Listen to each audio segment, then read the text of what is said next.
পেছনে ফেলে আসা ঘরবাড়ি, এক জীবনের সংসার পুড়ছে আগুনে।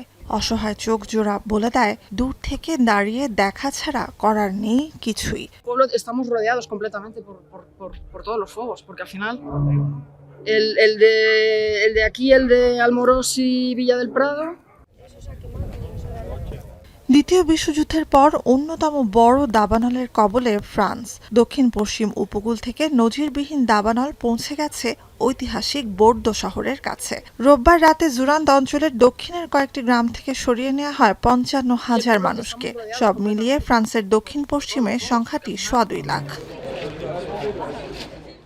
৩,৫০০ বাসিন্দার উপকূলীয় লা পোর্জে শহরে পুড়ে ছাই ১৫০'র বেশি ঘরবাড়ি। আগুন নেভানোর চেষ্টায় অক্লান্ত পরিশ্রম করে চলা দমকল কর্মীদের বিশ্রাম, খাওয়া দাওয়ার ব্যবস্থা করতে নিজেরাই স্বেচ্ছাসেবী হয়ে কাজ করছেন আশ্রয় কেন্দ্রে ঠাঁই নেয়া মানুষেরা।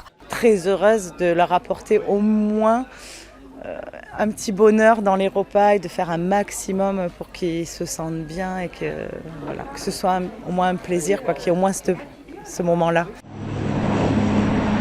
ফ্রান্সে তীব্র গতিতে ছড়িয়ে পড়তে থাকা আগুন নিয়ন্ত্রণ ও উদ্ধার কাজে হিমশিম খাচ্ছে ২৫০০ দমকল কর্মী, ১৫০০ সেনা ও ১২০০ পুলিশ সদস্য।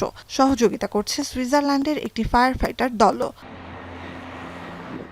অন্যদিকে স্পেনে দাবানলে এক নারীর মৃত্যুর পর প্রাণহানি আর না বাড়লেও দাবানল পরিস্থিতির কোনো উন্নতি নেই।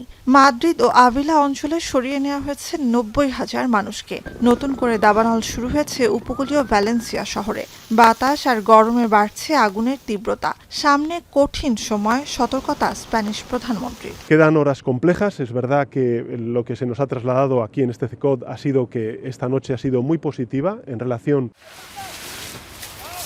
দুই দেশে আগুনে পুড়ে ছাই হয়েছে ৩.৫ লাখ একরের বেশি এলাকা। এর মধ্যেই ইউরোপের আরেক দেশ ইতালিতেও গার্গনো উপকূলে বিশাল রূপ ধারণ করেছে একটি দাবানল। নিরাপদ আশ্রয়ে সরিয়ে নেওয়া হয়েছে ৪০০ পর্যটককে। পর্তুগাল, গ্রিস, ক্রোয়েশিয়া, তুরস্ক, যুক্তরাজ্য, নরওয়ে, জার্মানি সহ চলতি মাসেই দাবানলের ধ্বংসযজ্ঞের সাক্ষী হয় ইউরোপের বেশ কিছু দেশ। নুজহাত কামাল, এখন বিশ্ব।